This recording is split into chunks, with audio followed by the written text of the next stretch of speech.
ध्यायेन्नित्यं महेशं रजतगिरिनिभं चारुचन्द्रावतंसं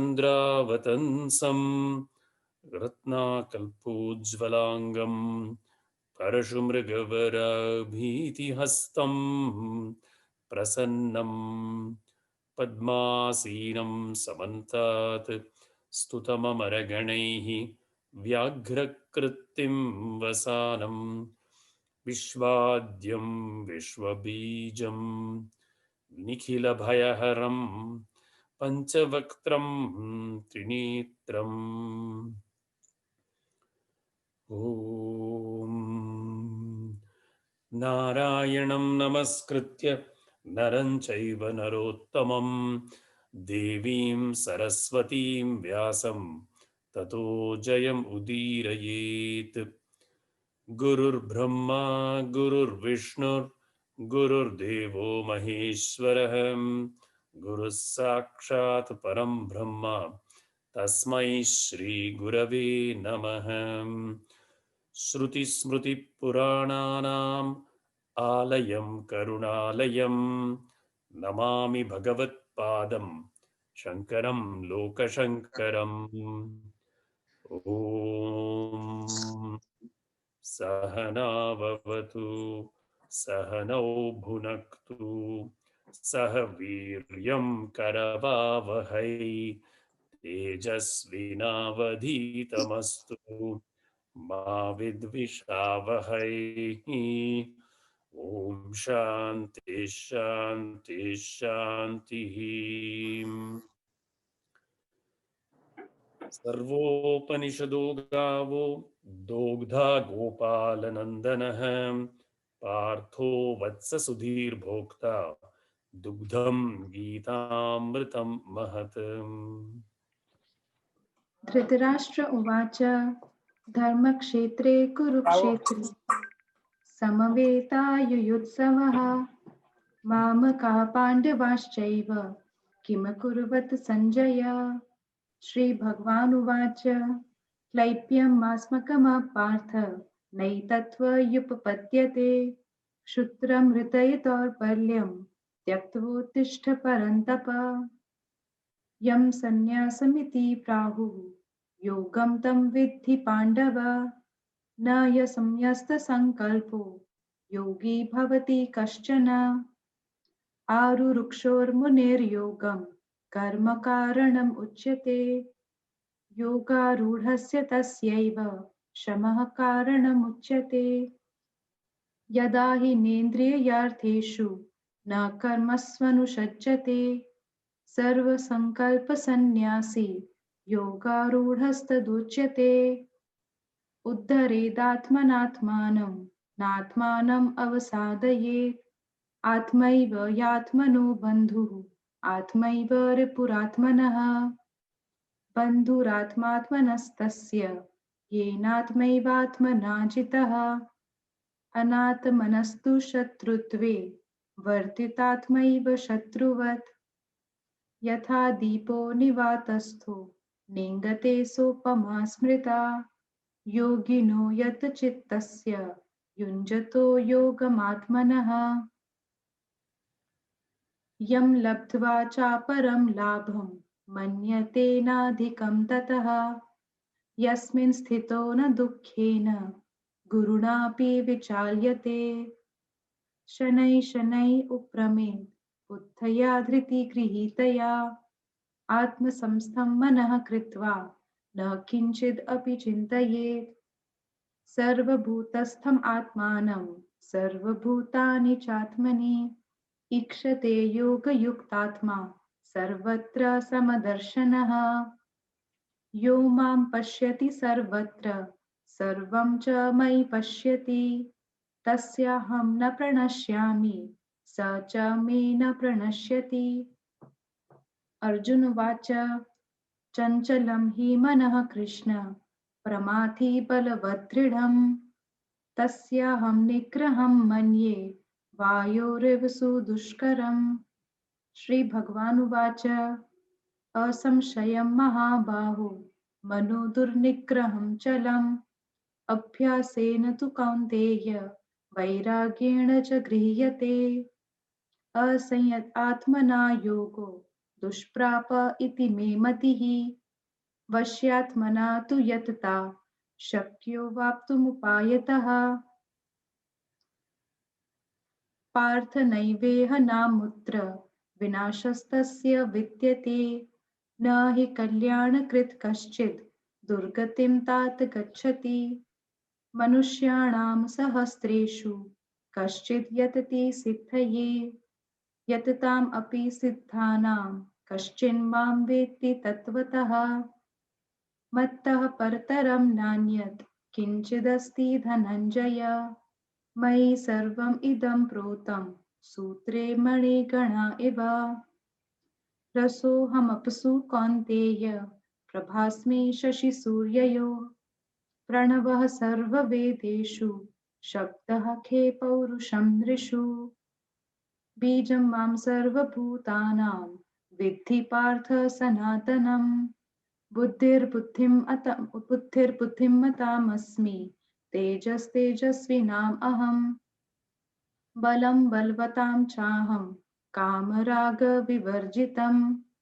धर्माविरुद्धो भूतेषु कामोऽस्मि भरतर्षभ। दैवी ह्येषा गुणमयी मम माया दुरत्यया। मामेव ये प्रपद्यन्ते मायामेतां तरन्ति ते। चतुर्विधा भजन्ते मां जनाः सुकृतिनो अर्जुन। आर्तो जिज्ञासुरर्थार्थी ज्ञानी च भरतर्षभ। तेषां ज्ञानी नित्ययुक्त एकभक्तिर्विशिष्यते। प्रियो हि ज्ञानिनो अत्यर्थम् अहं स च मम प्रियः। वेदाहं समतीतानि वर्तमानानि चार्जुन। भविष्याणि च भूतानि मां तु वेद न कश्चन। इच्छाद्वेषसमुत्थेन द्वन्द्वमोहेन Bharat.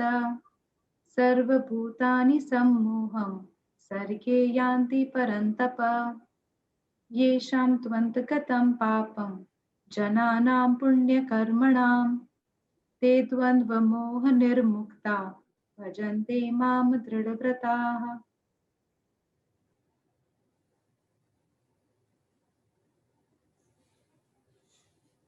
Very nice. It would be wonderful to listen to the whole Gita sometime. Continuously. No need to get up. Thank you. Thank you. Very nice. Um,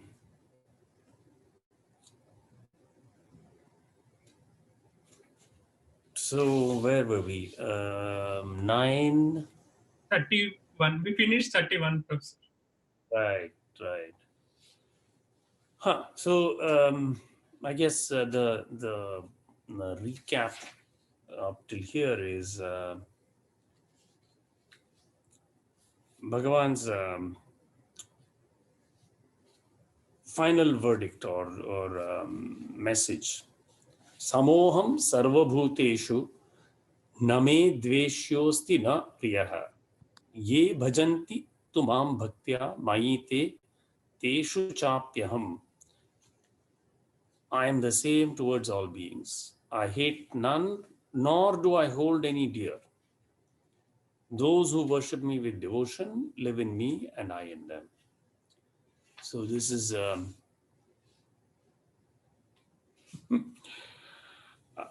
I think this is the highest truth. So although people say God is love, God does not say God is love. I mean, this could be a paradoxical point. Indeed, God is love. God is mercy. But Bhagavan is taking it one step higher. Right? God is love insofar as your mind is turned towards God. This is very difficult for people immersed in dualistic worldview to accept and appreciate. God is actually supreme indifference. Supreme indifference at one level. That level of indifference cannot be conceptualized by the human mind. But within the duality, it is true that God is love. True in that sense of compassion, fellow feeling, in that sense. But this is a difficult concept. That's why the Gita is so beautiful, because it will rip apart your conventional dualistic notions and replace them with something that is the highest thought of all humanity, but which is grasped by one in millions in humanity. Bhagavan himself said, right? Sahasreshu, right? So one cannot expect this stuff to be embraced in today's world very openly. But for those who are inclined, so this is very good and very correct and very true, right? So beyond the state of bliss, beyond that Anandamaya Kosha is the Atma. Last time we were also recently talking about Kaivalyam in yoga, right? When indifference to even the ultimate knowledge, Sarva Gyatritvam, that is the state of knowing everything, right? In Yoga Sutra, that is given as one of the siddhis. But when the yogi becomes indifferent even to that, right? Only at that point does the true self reveal itself. That's what Bhagavan is also saying here, right? So much effort is needed, of course, and yet it's an effortless state. So this is the paradoxical again, like a Zen koan, right? Effortless state, accessible in an instant, right here, right now, between two words that I'm saying, and yet seemingly, so where is the effort? The effort is only coming from the mind.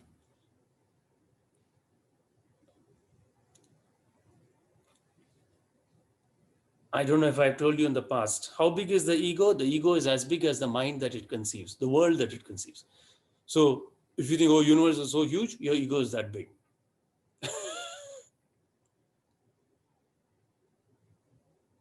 Right? So the more the mind thinks, the more it creates obstacles. And when it is able to stop the thinking, then all the obstacles drop off. Right? That is the path of yoga. Or path of bhakti, think of the Lord constantly. Also easy and good, right? And whatever activities, surrender to the Lord, karma yoga. This is the easier path. The two basic foundations we talked about of the four yogas, karma and bhakti. Whatever is done, surrender to the Lord. Whatever is thought occurs, directed towards the Lord. This is considered and by the wise and those who have gone before and who have attained by all the great gurus, recommended as the fundamental foundational stones. So that is relatively easy and also, in fact, a prerequisite for the Raja Yoga. Because without those, to embark on Raja Yoga is a path fraught with peril.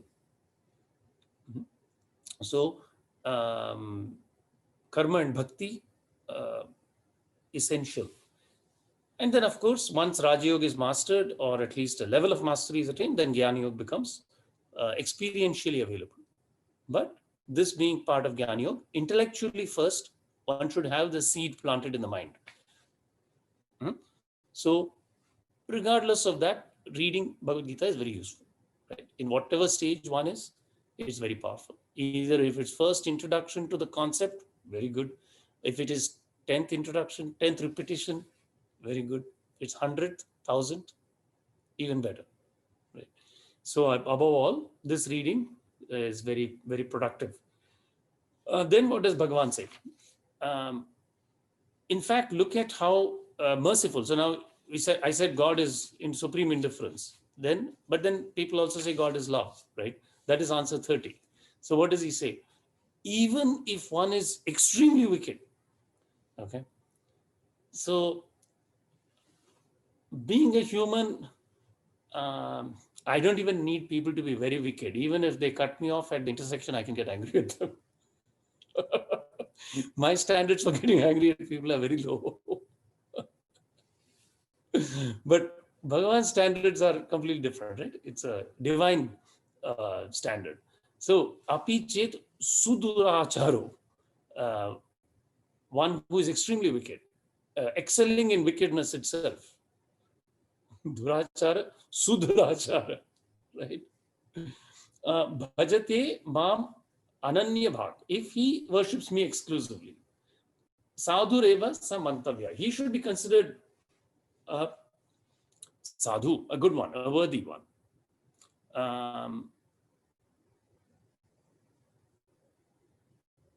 Why?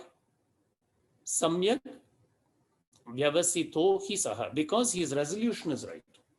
Remember, I think earlier Bhagavan says, he uses the same word, vyavasai. The manifold ways are the thinking of the irresolute. But the resolute one's thinking is very straightforward and not multifarious, right? So, api iti, api chet yadyapi suduracharah, sushtu duracharah ativa kutsitah charo api. One's conduct is extremely wicked, most reprehensible. Still, if one worships Bhagavan, me with exclusive devotion, Bhagavan says, ananya bhakti hi san. Exclusive devotion. Sadhuhu eva samyak vrittah iti. His conduct must be reckoned worthy.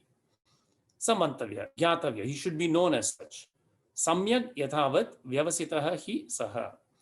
Because his determination is appropriate. Yasmat sadhu nischayah saha. Therefore, he is a good person.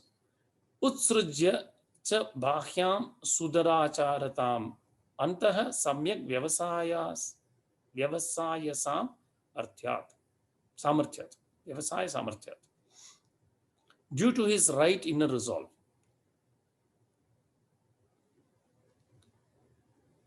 Antah, inner, samyak, right, vyavasaya samarthyat, the capability of his inner resolve. Because of that, rejecting his wicked external behavior, utsrujya, upthrowing, cha, bahyam, outward, away, his wicked behavior, what happens?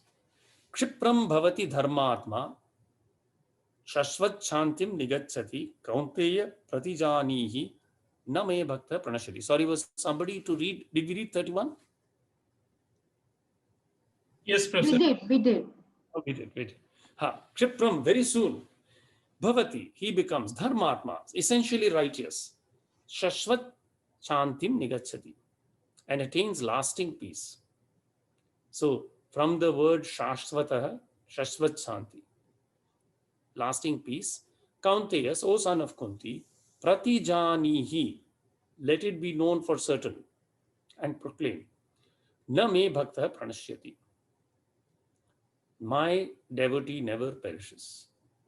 Kshipram, kshigram bhavati, dharmatma, dharmachittaha eva, shashvat nityam shantim cha upashamam nigacchati prapnoti, he attains.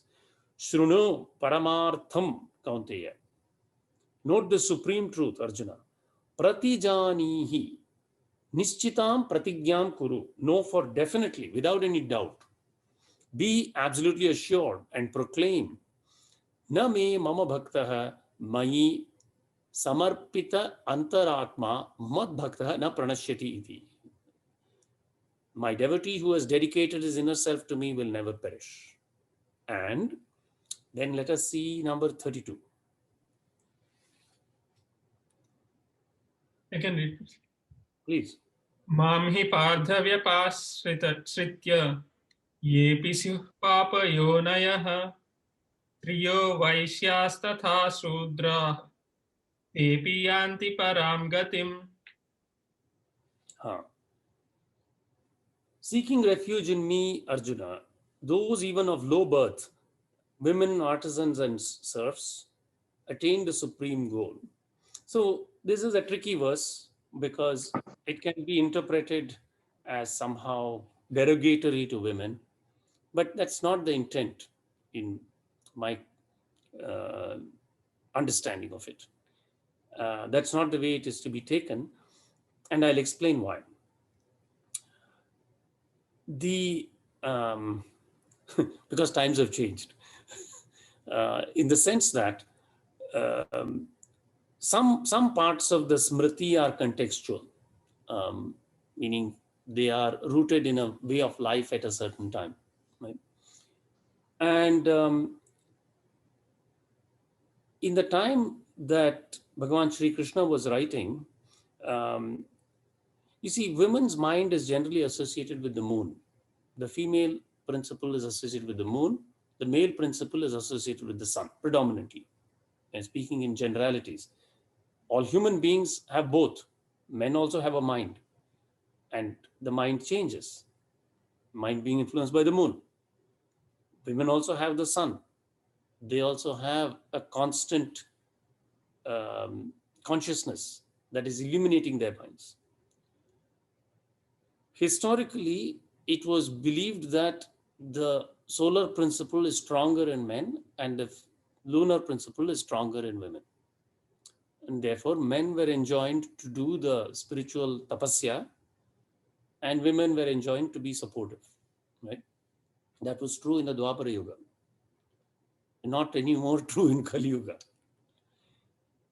In Kali Yuga, women are stronger spiritually and men are weaker. This is a fact. Empirically observable. So men have to exert more. If men want to actually attain to the level that Bhagavan is talking about, they have to put double effort in Kali Yuga. Okay, so this verse is truly applying only to Dwapara Yuga. It's not applying now.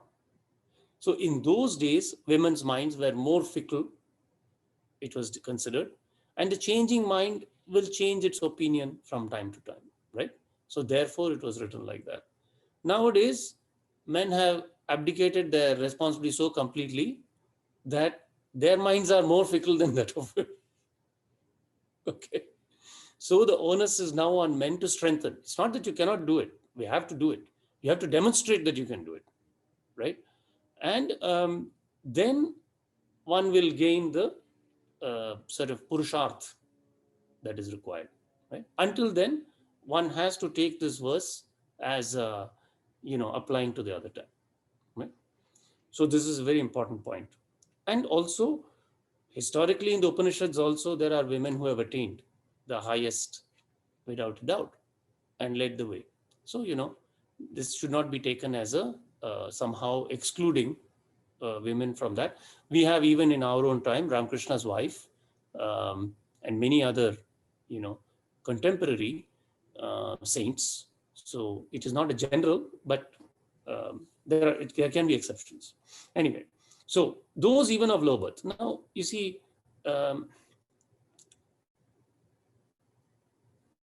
this verse has to be understood a little. Mam hi partha vyapashritya. So seeking refuge in me, Arjuna.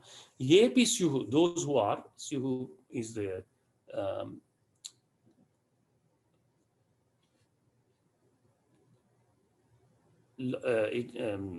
locative applying to Papa Yonaya,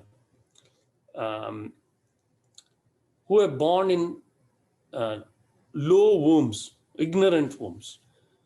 Yoni is womb. Papa Yoni, Papa means actually only ignorance, right? Because all sins are committed due to ignorance only. Ignorance of Brahma Vidya, right?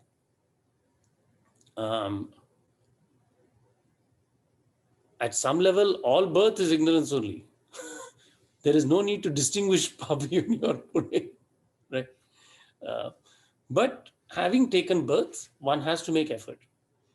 And some are better, maybe due to past karmas, better prepared to undertake their effort, but it is accessible to everybody.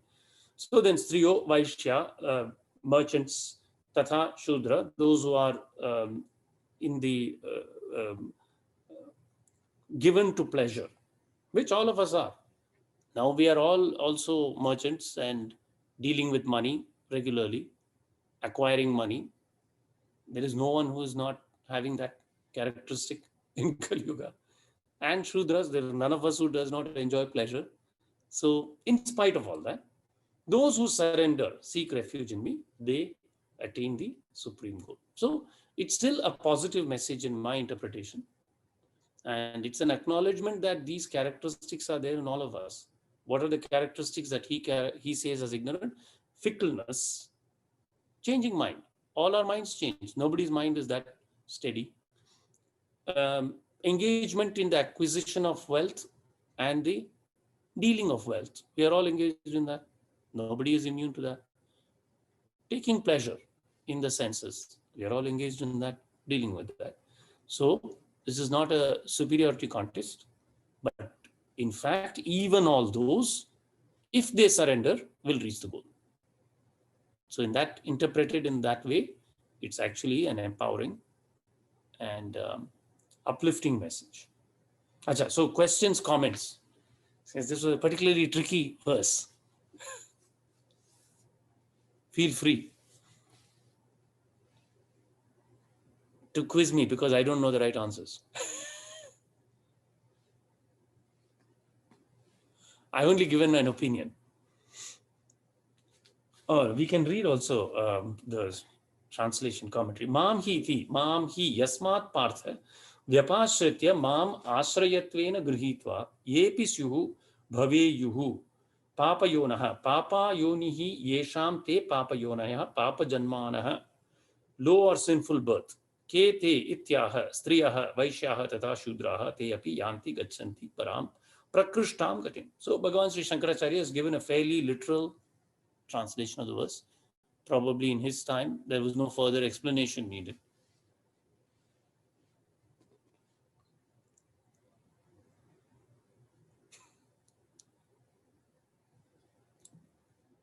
Dr. Shankar, I have a comment. So for the longest time, I've struggled with the issues of women, like how are women perceived and how have they been perceived since the beginning? Because whatever scripture, not the scriptures, but whatever smriti you read, there is some form of some,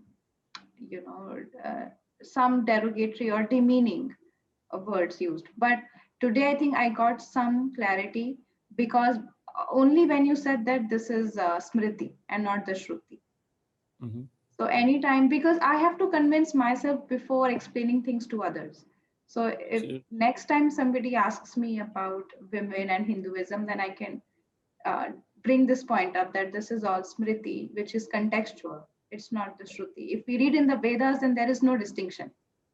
Right. So that helped me a lot. Thank you for that. I was struggling for a long, long time. I totally understand.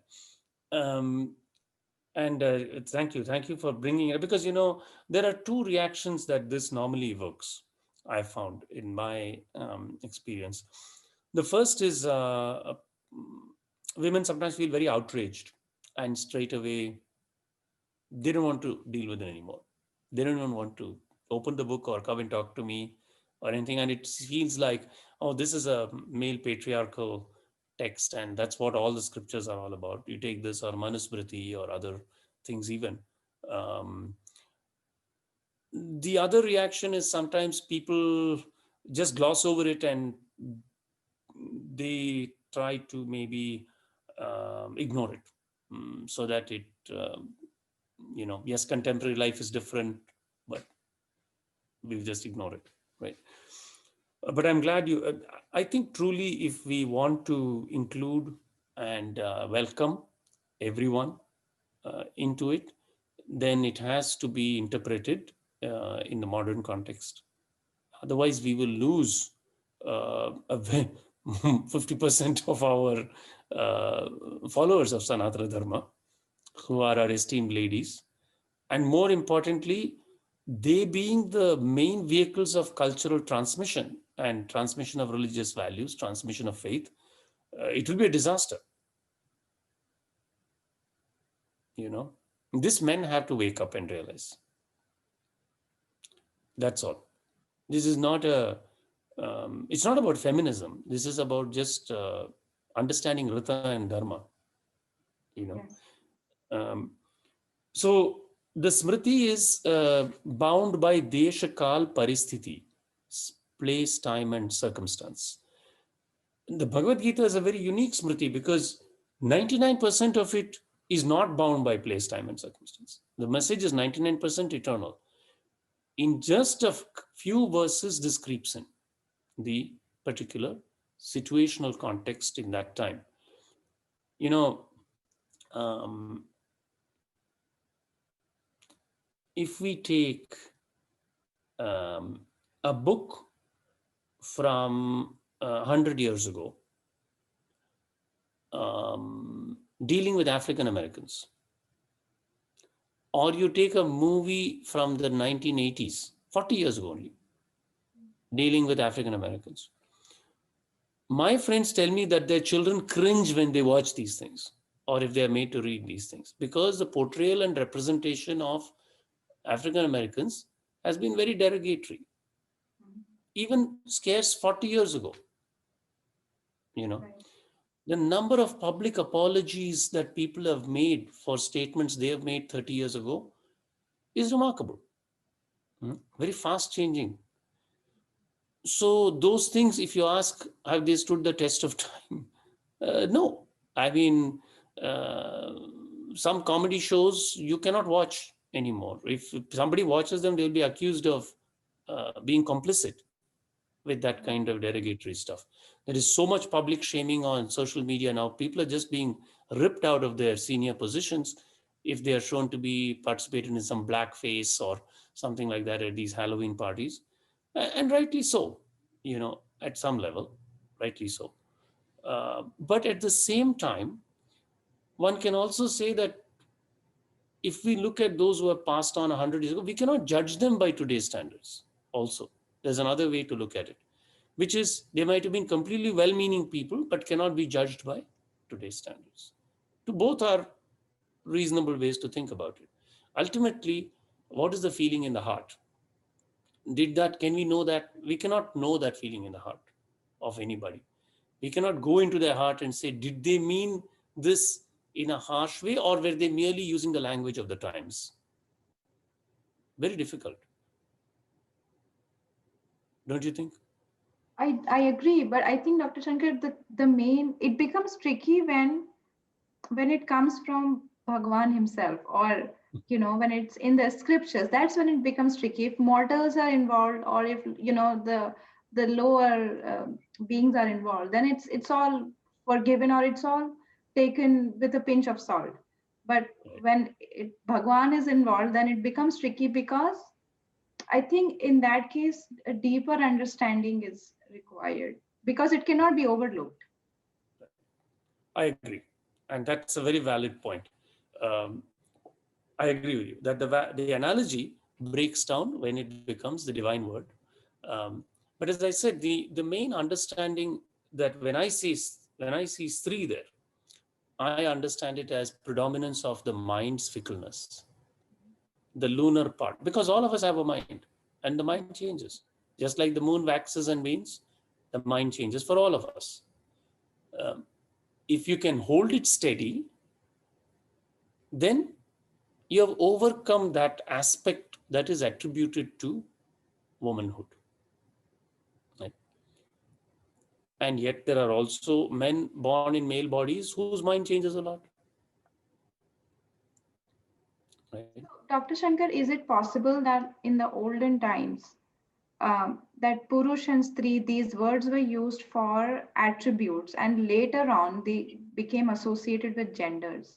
That this gender has a predominance of this attribute, so let's call them by this attribute itself. That's a realm that's outside my that I can say definitively about, quite honestly. Yeah, perhaps. But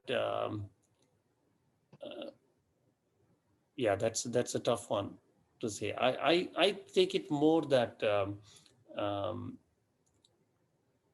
in just in how I said it, actually don't have cannot don't think there is, but I can elaborate more than that, right? Ji. Yeah, yeah. Acha, any other comments or questions? Dr. Sankar, yeah, so like what Rishi mentioned, when I see that verse, if we go through the literal, what he's saying, I think it's gonna instantly create outrage, because this is like right. So it's like a sexist verse basically. If Yes. we look superficially.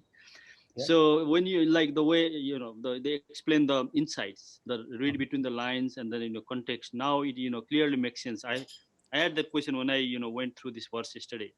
Try to look. So I'm surprised. Since you mentioned that this was happening in the Dwapar Yuga, right? And then the female mind were more fickle, or like maybe Rishi mentioned the whose mind pickles, that probably calls Istri, right? Whose mind is stable, probably called Purusa. Anyway, so I'm surprised like Sankara, he didn't give more lights in it, because Sure. he is relatively newer as compared to the Dwapar Yuga when Bhagwan was saying this, right? So Right. I wouldn't say that. So, just to one minor point, I'm not saying that the female mind was more fickle. I'm saying that in a relative sense, hmm the male mind was stronger. right. Do you see what I'm saying? Yeah, This is yeah. my, this is my feeling that in relative proportion, the male mind has become less strong rather than the other way around. hmm You know, but you're right. After all, if we take a dating of the commentary, we can say it is 700 AD or something, right? Okay. But hmm remember, we did this little exercise a long time ago in the Hinduism class. And um, the exercise we did was as follows. We said that let us take R to be the percentage of transmission of some spiritual values from one generation to the other, right? And then we took a value, say R is 0.5. Then in 3 generations, it becomes 0.125, 10%, 12%, right? Of what it was in the root generation. So similarly, if you apply that kind of progression to the dridata of men's minds, right? It doesn't take much to conceive that in even a few generations, you don't need to go very far back. Um, Let me give you another example, not to make light of what is considered a genuine mental illness nowadays. Um, of late, we are seeing a lot of diagnoses of ADD and ADHD, attention deficit disorder, and other one I don't know, it is hypertropic disorder or something. Basically, we are seeing that a larger fraction of the population is unable to focus its mind on one activity in a calm, concentrated way for substantial lengths of time. Do you agree? This is an incontrovertible fact. Now, some people say, well, it didn't have a name, maybe it existed. But probably there are other explanations. Maybe people were able to concentrate more in our parents' generation. Because this is not anything intrinsically wrong about human being. Our parents mercifully did not have electronic devices. In my own lifetime, I remember a time when we did not even have a telephone at home. So this means there was a lot of time to spend in nature, to do things, to live like a human being, and not to have our concentration sucked up by a 3-inch by 4-inch glass with a blue light coming out of it. You know, even if you monitor your usage on the phone, if you look at some apps, they say 3 hours is average, 3 hours a day. Okay. Imagine if I gave you 3 hours a day back every day. It'd be tremendous. A, your productivity would go through the roof. B, you'd spend so much time outside. Your concentration would be laser-like. We really have not fully understood the detriment of this proliferation and the rapid rate at which the devices are coming up and how much they are sucking up our concentration and scattering it. All right. There is good also. You can do some good things through it also. If you can channel it, there are some, it can give you information access, but it requires tremendous discipline. The more complicated the device becomes, the more discipline it requires on the side of the mind to control it. I don't know if you have thought about these things. You might have, I expect. But this is a very simple explanation why from Shankaracharya's time to now, there has been a tremendous downslide in our ability to concentrate.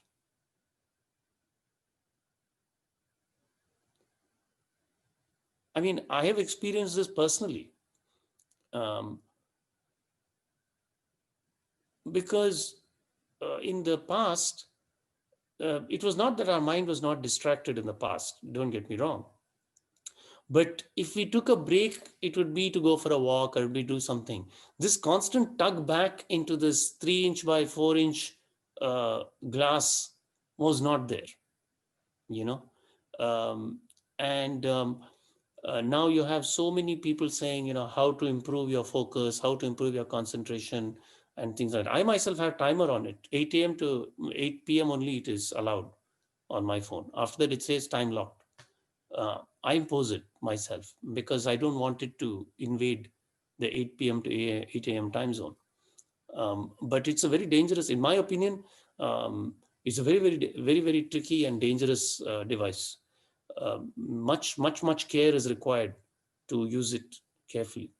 And so I fear greatly for the coming generations as these electronic devices become more and more powerful, and they're being designed without any thought to their effect on the human, or at least tangibly to me. The people talk about human computer interaction and all these things, but Apple seems to have nothing governing its thing other than the bottom line in selling you something new.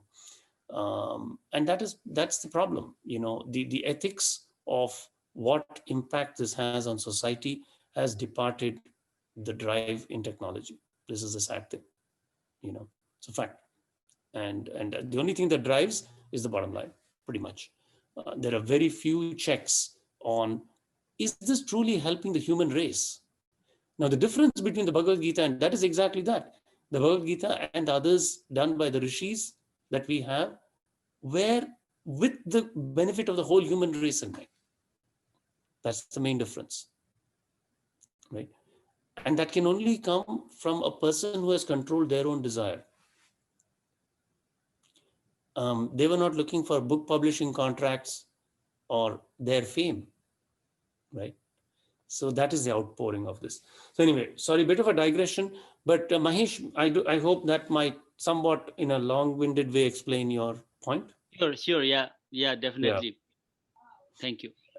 Yeah, certainly. Thank you. Acha, any more this thing? I do want to give everyone enough time to discuss this because, you know, as you said, this is a tricky verse. So,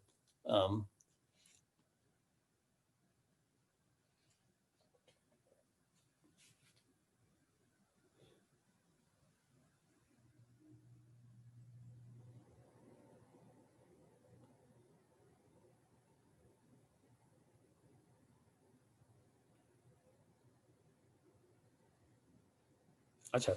So, If not, of course, you can come back and ask questions at the end. Also, let us move on. We're actually pretty 6:20. Okay. Let us move on to 33 because we are going to finish the chapter pretty soon also. Who will read 33? I can read. Please. पुनर्ब्राह्मणा पुण्या भक्ता राजर्षयस्तथा अनित्य अनित्यं सुखं लोकमिमं प्राप्य भजस्व माम. Kim punar brahmanaha punya bhakta rajarshesthatha. Then what to say of is kind of the way I interpret Kim. Then what to say of brahmanas, those of meritorious birth, punya, pious and virtuous, bhaktaha, devotees, the rajarshyas, the devout royal sages, rajarishis, such as Vishwamitra, tatha anityam asukham lokam imam prapya bhajasvamam, who having come to this anitya, transient, asukham, unhappy, lokam, this world, imam, having attained, still worship me. Right?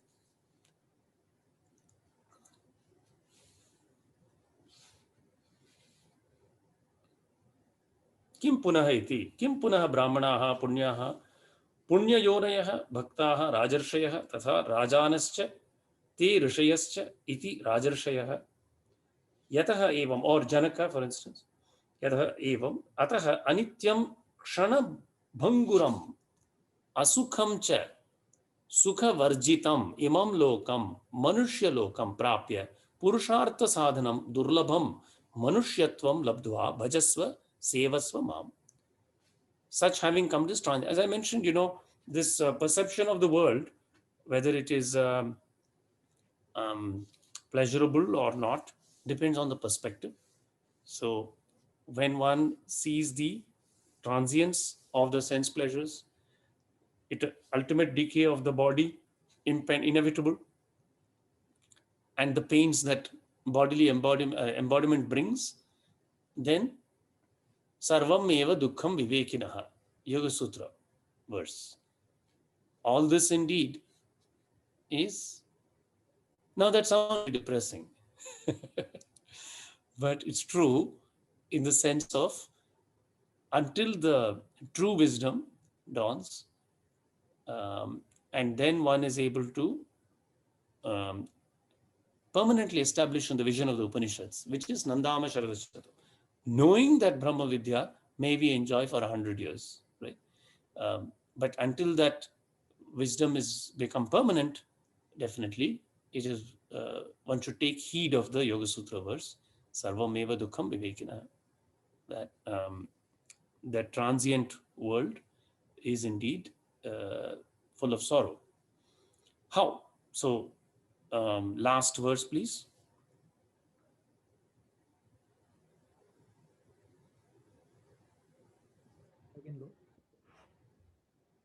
मन्मना भव मद्भक्तो मध्याजी मां नमस्कुरु मामे वैश्यसि वैवम् आत्मानं मत्परायणः. Very nice. Thank you. Little tricky verse there.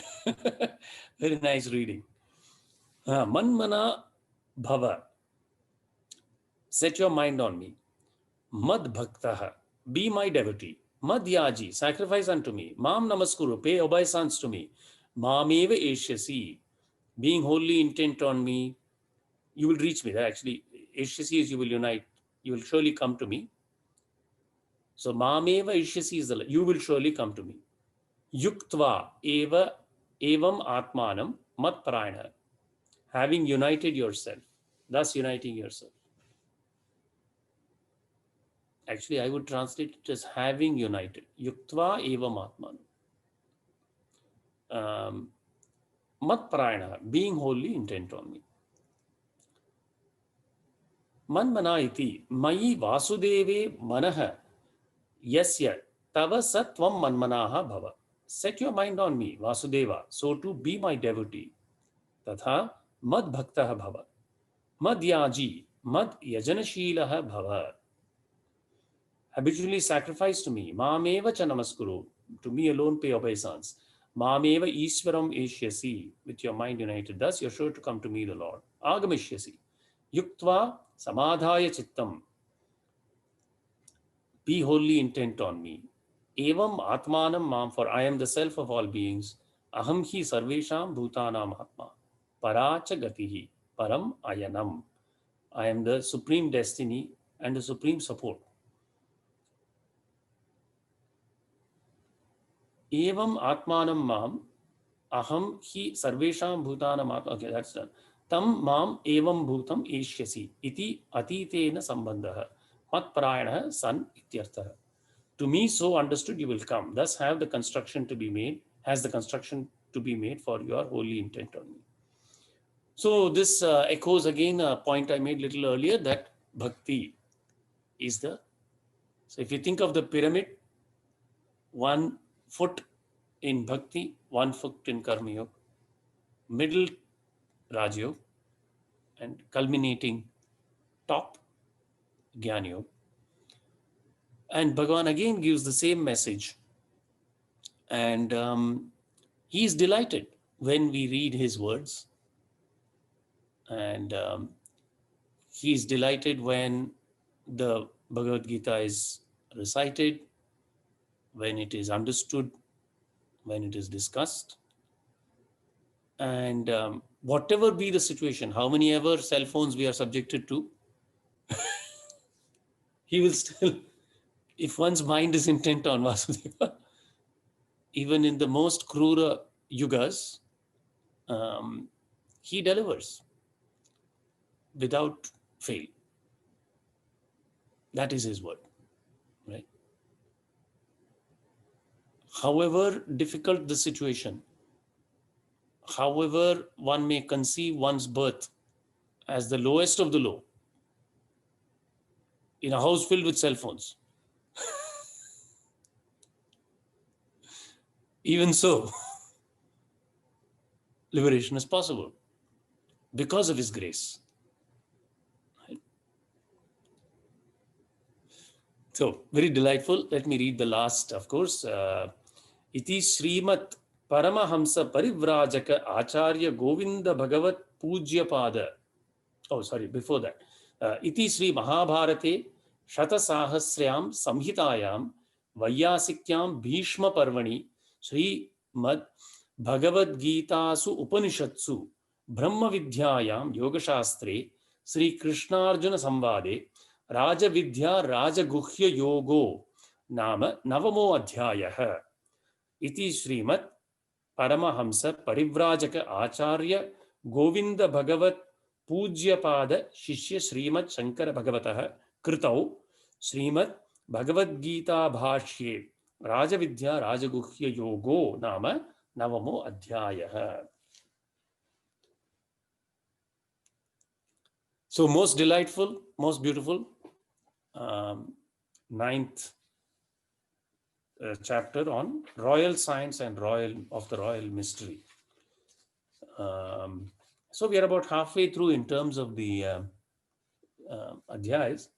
And any questions on what we discussed? And today and in the chapter 9, or even generally? We have some new attendees. Welcome, Sundar and Ashwin. Like those are the names I see. Hello, namaste. Namaste. Very good. Yeah, so.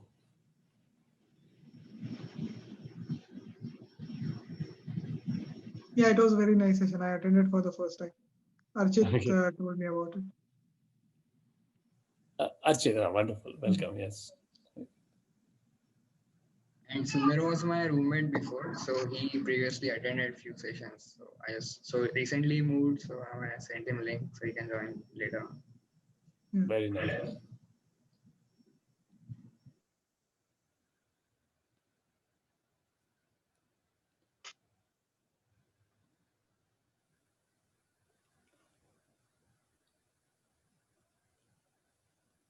So next one, we will read Dashamadhyay, and we'll pick that up next meeting. And now we come to a very beautiful, there's a transition. You will see, and this one is properly called Vibhuti Yoga. Actually, in Yoga Sutra also, there is a Vibhuti part. And there is a nice correlation between this one and that one. And Bhagavan will explain his true nature, his manifestation, and then follow up that with Vishwarupa Darshanam in 11. So 10 and 11 are wonderful follow on, you might say, continuations of the, and then culminating in Yoga of Devotion, which will be number 12, Dwadash Adhyay, Bhakti Yoga. So, in fact, you will see a transition in the from 9. 6 was we had yoga of meditation, then yoga of knowledge and realization, Saptam Adhyay. So we had that was Dhyana Yoga or Abhyasa Yoga was 6. 7 was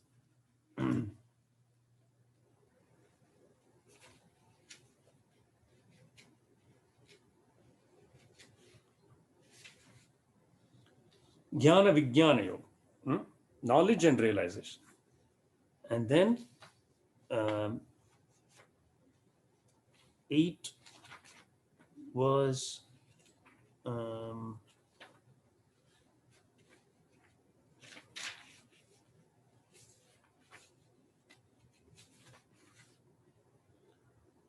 Dharana. So very much like, actually there is quite a fantastic parallel with the Yoga Sutra, because there also we have the Antaranga, right? Dharana, Dhyana, Samadhi. So yoga of concentration. Order is a little, Dharana is coming here in Ashtama, but 6 is translated as Dhyan. And then you have Vibhuti Pad. So then in Yoga Sutra also you have the Siddhis. So there is both a Brahmanda Pindanda Aikyam there for you. So we will now next time see the delightful cosmic powers, yoga of God's manifested powers.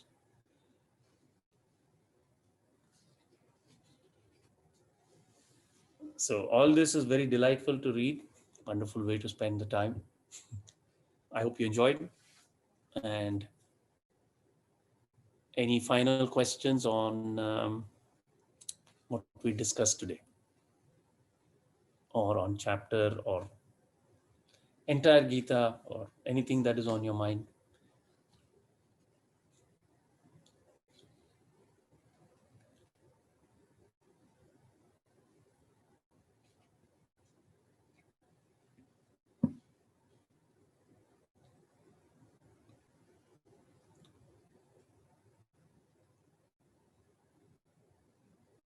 Achha, very good. Otherwise, then we will meet again next week, and I'll say Shanti Mantram, and have a lovely evening and weekend. Huh?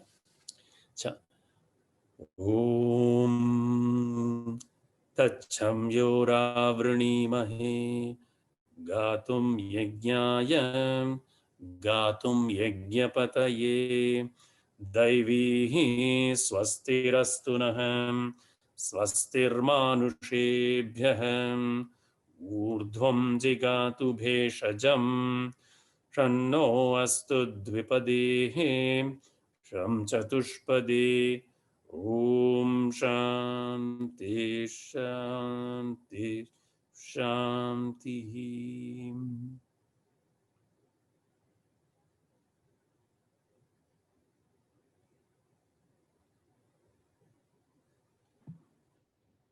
Namaste everyone. Have a lovely evening.